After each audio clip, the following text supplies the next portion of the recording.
my name is Gigi and welcome back to my channel. Today we're going to be talking about your environment and how much of an effect your environment has on your mood and your outlook on life, and how bettering your environment can literally change your life. So if you're someone that feels like your environment right now is not currently suiting your life goals or how you want to feel currently, I'm going to be sharing how your environment affects you both negatively and positively, and how to flip your environment to best suit how you want to feel. Your environment is not just your room. Your environment is so much more than that. Your environment is the people you surround yourself with, the spaces that you live within, the places you go, the objects you buy, and so much more. And all of those things directly affect how you feel about yourself and your everyday mood. So if you walk into a messy room and rather than feeling relaxed or focused on what you need to do, instead you feel drained or exhausted just existing within that environment, the environment is the reason why. The physical places that you surround yourself with has a direct link to your mood, your mental health, how you feel about yourself. Your spaces around you should reflect how you want to feel about yourself. And your environment, the things that you surround yourself with, should be a priority to you. If you're not prioritizing the spaces that you can outwardly see, or the people you outwardly interact with, how can you expect your inner self to reflect what you truly want in life and how you want to feel? This is why your environment is so incredibly important, because if you do not put importance behind what you surround yourself with and who you surround yourself with, those things are going to take the energy from you that you need to focus on yourself. Your environment is quite literally your biggest helper or your worst enemy. It can work directly against you and your goals. If your room is messy right now and every day you wake up and the first thing you see is the mess, of course your brain is going to be messy. Of course it's going to exhaust you looking at everything you need to clean, but never do. Or if you're trying to diet or eat healthier, and the first thing that is in your fridge when you open it is unhealthy food, your cupboards are full of unhealthy snacks. Of course you're not going to want to eat healthy because you quite literally have nothing healthy to eat. The dopamine those things provide your brain is going to take over, and before you know it, your so-called healthy eating or diet is no longer, because all you are exposing yourself to, all your environment is working directly against you. Everything that you take in from the outside world, whether it's rooms, the places you work in, the people you interact with, the media you consume, the communities which you sit in, the clothes you wear, the products you use, the music you listen to, the shows you watch, all of these things directly link to your mental health and how you think about yourself. You might think that scrolling on TikTok for hours on end, consuming content about wars, people with mental health issues, story times about tragic things that have happened in people's lives. What you don't realize is all of this that you're consuming has a direct effect on you, on your brain. The more you consume, the more you're learning, the more your brain is taking in that content. Of course, if the only thing that you're consuming is about anxiety or depression, you're going to have a lower mood. Or every time you walk into a room, there's mess and more mess. Everything around you has a direct link to your mental health and the way you feel about yourself. You cannot expect to be a better person, to be more confident, to be more outgoing, to have a clearer brain if you do not do that with your own environment. And again, this isn't just about rooms and mess. It's about people, what you consume digitally. You can have all of the willpower and discipline in the world, but the fact is, if you cannot sit in the right environment to support those things, it's going to be 10 times more difficult, 10 times harder to achieve what you want to. When it comes to physical environment, so the rooms that you reside in, it's so important to keep them clean, to have organization, because there's been direct links between having a messy room and having a messy brain, an unorganized brain. If the things around you are physically messy, you're not going to be able to organize your own thoughts. You're not going to be able to file your own emotions correctly. Stress causes you to panic and to rush, which we all know patience is incredibly important when you're working on yourself. Now you might be sitting there and thinking, well, my room is clean. So why do I still feel like it's working against me? It doesn't have to just be physical mess, it can also be the quality of the air in your room. If your room is very stuffy, you don't open your windows enough, maybe you're dealing with damp. It could even be the lighting of your room. If it's very dark and dingy all the time, it quite literally affects your energy levels.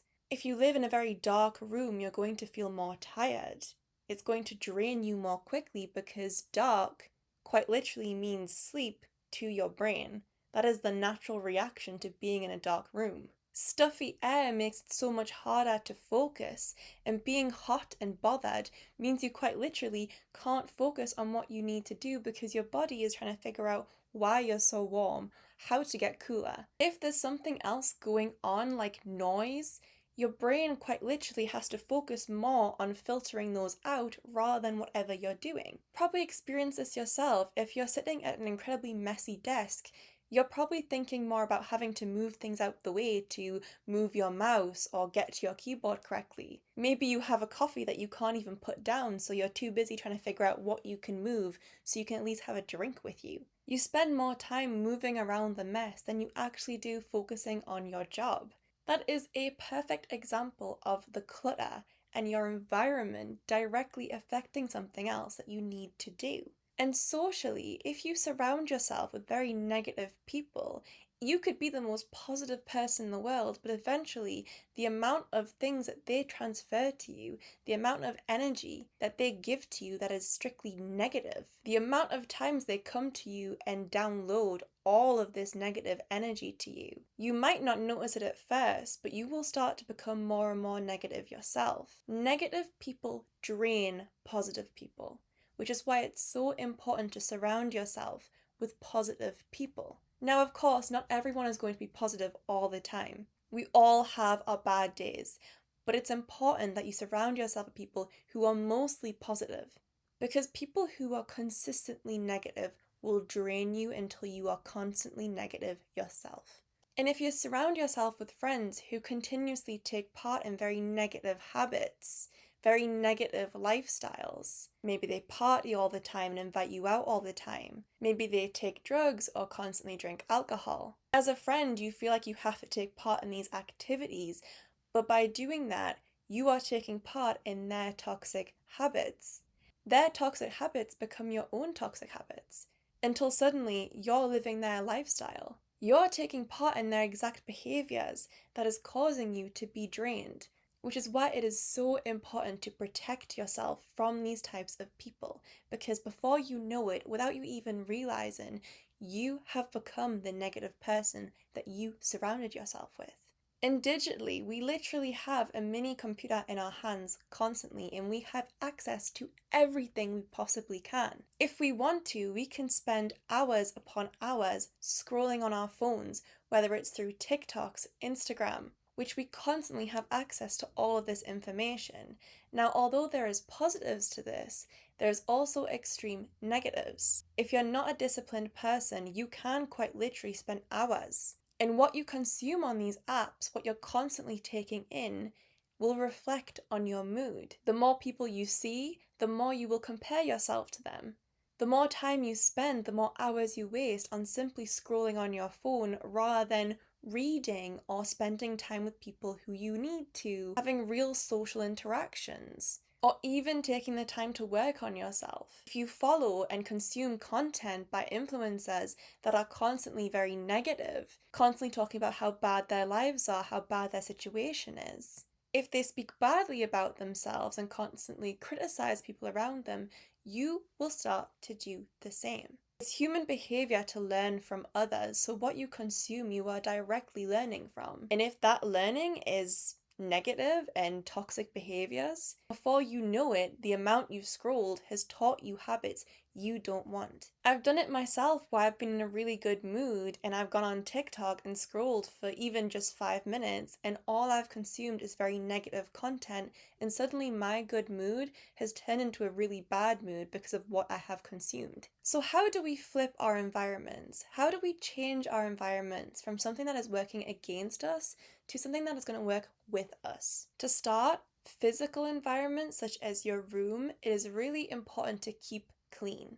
Set up a routine where you are constantly keeping on top with not only the physical cleaning, but keeping things in the right places. An organized space will keep your brain calm and organize itself, and you will find yourself being able to do things correctly, focus more, and then relax afterwards. Less mess means you can focus more on what you truly need to do. Prioritize bringing natural light into your room. Really open up the room as much as possible. Remove excess clutter and open up your windows. Let fresh air in. Buy candles and light them regularly if you want that nice smelling room. Buying scents that make you feel happy and ones that you like. And if you're someone that likes plants, maybe you can even buy a few and add them to your room. Whatever it means to make your space more comfortable, calming, and organized for your brain will massively improve the way that you feel about yourself and how you get stuff done.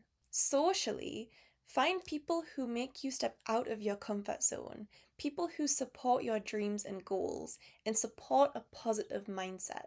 Surround yourself with people who feel the way you want to feel and do the things that you want to do. If you surround yourself by more confident people, you will become more confident. If you surround yourself with happier people, you will become happier. If you want to go to the gym, surround yourself with people who gym. Surround yourself with people who will push you to do it.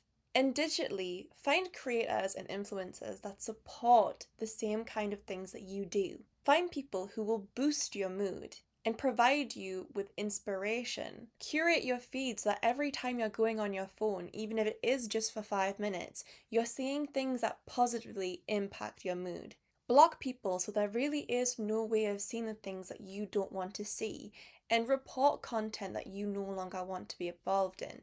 Curate your entire feed to the point that in the end, every time you do open up social media, you'll be faced with simply the things that you want to see and the things that will aid you, rather than things that will drain you. And in saying that, also reduce the amount of social media you're taking part in. Put time limits on how long you spend on these apps. Teach yourself not to receive instant dopamine, like going on apps and watching videos for hours, like posting and expecting things straight away. It might seem difficult, but doing little things step by step will really help you in the long run. You might be sitting there feeling quite overwhelmed, thinking, well, how do I clean my whole house? And how do I clean out these people? And how do I curate my whole phone? But it is so important to start with the smallest things first. If you're overwhelmed with the idea of cleaning your whole house, start with a single room or even a single part of a single room. Start with a desk or your wardrobe or your shelves. Make things more accessible to you. So if you struggle to go to the gym every day as you wake up, set out your gym clothes. Make it easier for you to do the tasks that you feel are difficult for you to do. If you're wanting to diet, make sure you only buy healthier snacks or healthier food in general. So every time you do have a craving, rather than opening up a cupboard and having junk food, you have the healthier options. Make things visible to you. And the more visible you make things, the easier these tasks will be, because often the hardest part is starting, is to build up that motivation and that discipline to just start doing something. And it is so important to add things into your life that makes you happy. The songs you listen to, candles, plants, trinkets even. Whatever you find joy in, it is so important to make that a priority. The most important thing in life is to be happy.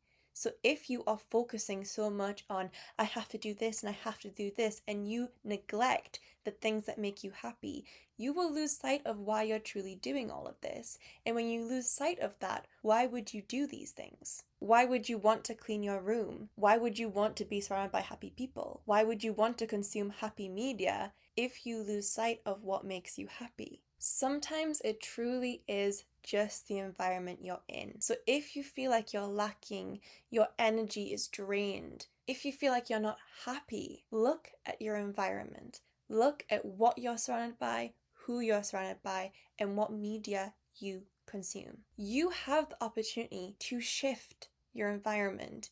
You can quite literally curate your environment to whatever you want. You have the power to do that. You have the power to change anything about it. Everything is under your control when it comes to your own environment. So just by making little changes, even today, cleaning the top of a shelf, blocking a few people on social media, whatever it is, a tiny little thing every single day can help curate your environment. And the more you fix it, the more you make it your own, the more your goals will become so much easier. You will feel so much more aligned. That is all from me today. I hope you have enjoyed today's video. If you did, don't forget to comment down below and I will try and get back to every single comment. Don't forget to subscribe and I will see you in the next video.